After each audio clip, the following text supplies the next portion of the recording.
Oke sahabat, kami sudah sampai di wilayah Pasir Leit yang berada di desa Gunung Harang. Untuk menguak lebih dalam lagi misteri Pasir Leit, ayo ikuti terus untuk bertanya-tanya sama Ayas mengungkap tentang misteri yang ada di Pasir Leit ini.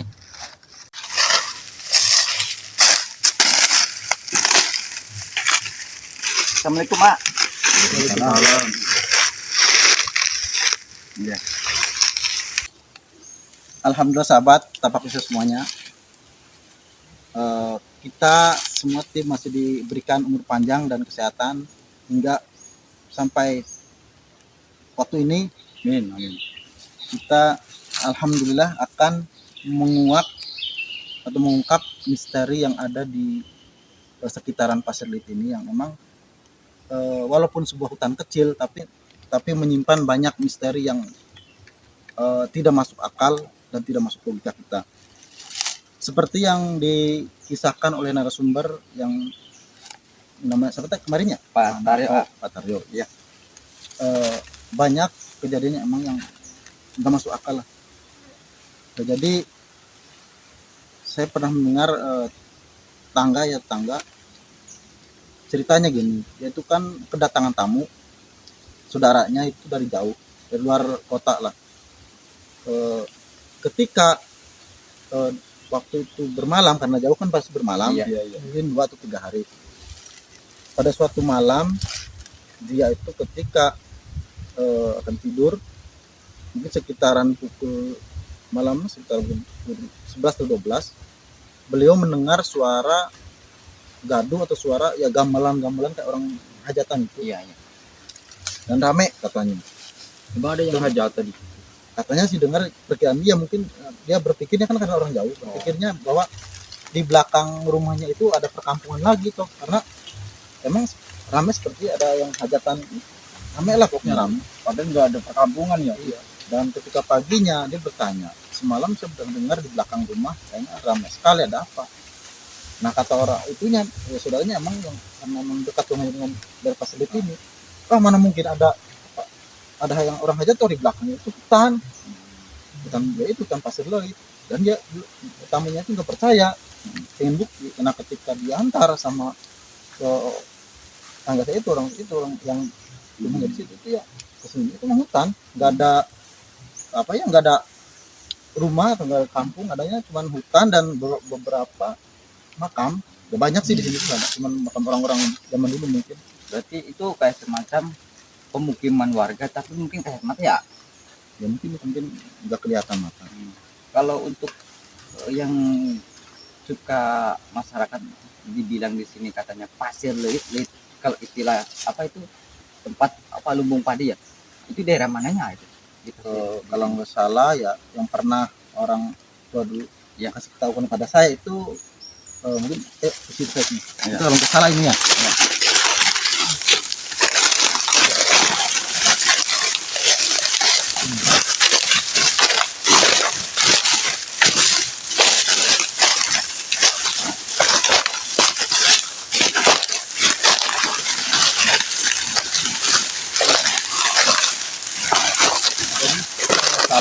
Daerah mana? Kata orang tua yang pernah tahu tempatnya itu sebelah sana. Jadi sebelah barat dari tempat Bapak siapa itu namanya? Taryo itu bermunajat. Sebelah sana kalau nggak salah. Nggak salah. Dan Gedogan, jaran yang beliau maksud itu wilayah kita ini. Iya.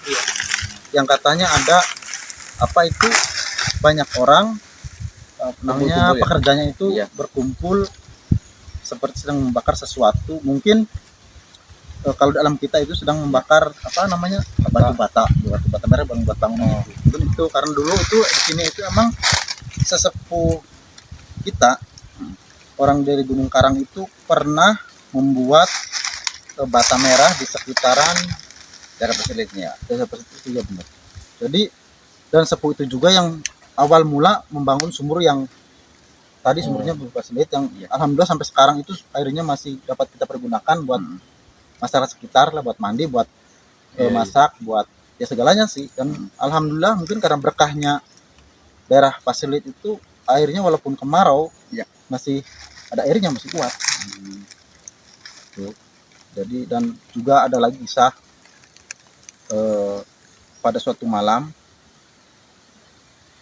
penduduk yang rumahnya dekat berbatasan dengan Pasir Lit ini, yang hutan kecil ini, Iya. itu mendengar suara ringgit kuda. Iya. Bukan heran, Iya. tapi kan mau keluar dia itu takut. Nah, pas paginya dia kan itu berladang, ladangnya itu kan melewati hutan kecil ini, hutan Pasir Lit ini. Nah, ketika melewati tempat itu, di situ kan waktu itu masih musim hujan, Iya. ada bekas telapak kaki kuda.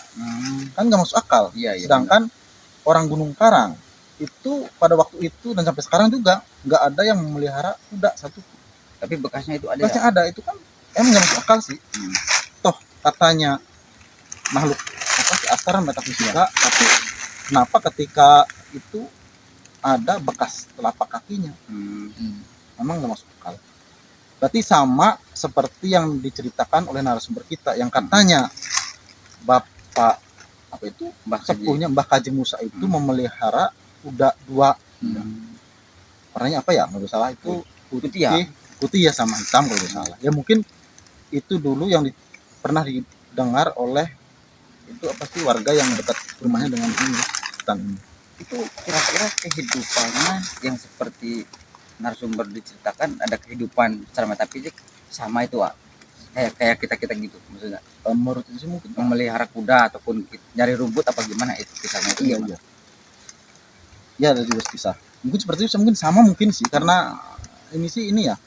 Ada lagi kisah juga, emang ada seorang penggembala yang punya kambing, ceritanya gini, Bapak petani lah gitu. Ya, itu pernah mencari rumput. Iya. Itu ada lagi ya kisah nyambung berarti. Cari rumput. Nah, sedang mencari rumput kan karena panas mungkin ya, capek istirahat. Itu sabitnya diletakkan di situ, ditumpukan dekat tumpukan rumputnya gitu. Rumputnya iya. Nah, ketika istirahat tempat yang teduh, yang nggak jauh sih katanya, ditinggalkan. Nah, ketika ke situ lagi, sabit itu nggak ada. Mencari sampai sekelilingnya itu nggak ada. Itu nggak adanya kemana itu? Nggak tahu kan ini, terus nggak begitu lama dia pulang.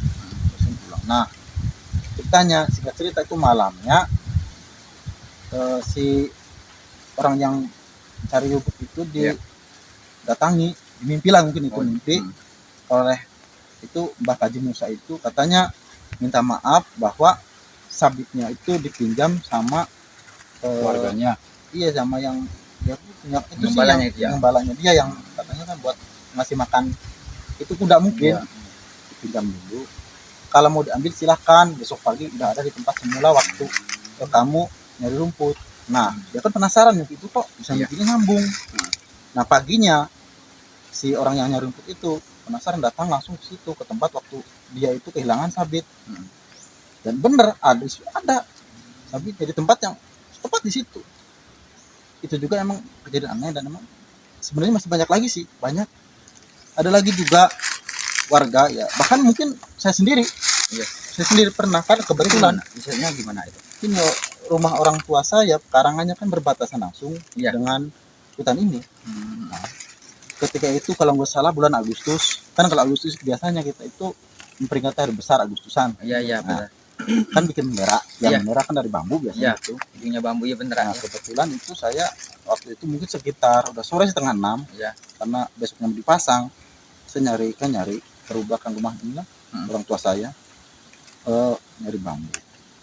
Nah, ketika nyari bambu itu sedang mencari bambu, kan waktu itu udah dekala bahasanya ya, udah berpanah mau maghrib. Masuk maghrib ya.